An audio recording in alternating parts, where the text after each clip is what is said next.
is,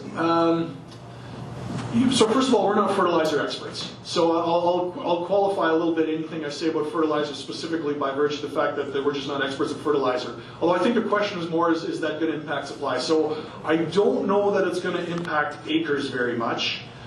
We have found a little bit that acres are pretty sticky. I don't want to say you're totally irrespective of fertilizer, but generally it doesn't seem like we have found it drives acreage decisions that much. If we end up using a little less fertilizer because the prices are high, potentially a bit of a yield impact. Okay, now I think weather probably would be more important, but it's not impossible.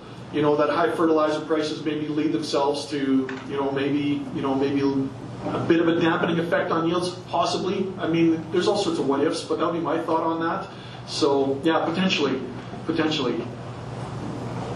Yeah. With the increase in domestic Canadian canola crush capacity, where is the majority of that canola oil heading? Is it into the biofuel market, or is there a growing demand on the human canola oil side?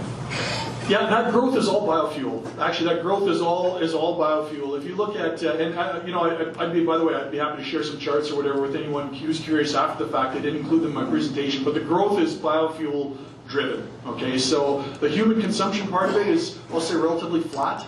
Most of it goes to the U.S., by the way. So we had been actually sending quite a bit of oil to China. U.S. has always been our biggest customer.